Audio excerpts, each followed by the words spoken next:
ব্যর্থ ভালোবাসা নিয়ে একটা গল্প শুনে যাবেন। আশা করি গল্পটা ভালো লাগবে।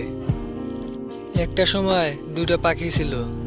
পাখি দুইটা গান করতে করতে ওই নীল আকাশে ঘুরে বেড়াইতো।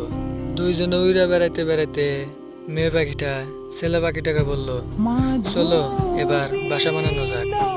বাসা বানাতে বানাতে হঠাৎ মেয়ে পাখিটার পা ভেঙে যায়। তারপর মেয়ে পাখিটা ছেলে পাখিটাকে কাঁদতে কাঁদতে বলল, আমাকে কখনো ছেড়ে যাবে না তো?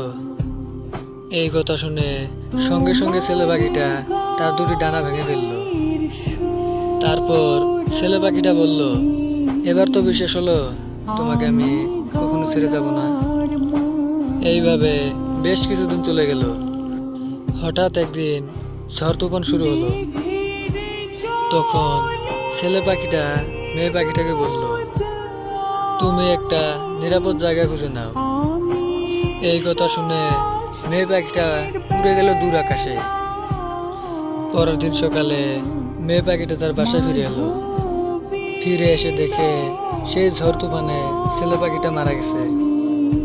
আর ছেলেটার মৃতদেহের সাইডে একটা চিঠি লেখা ছিল।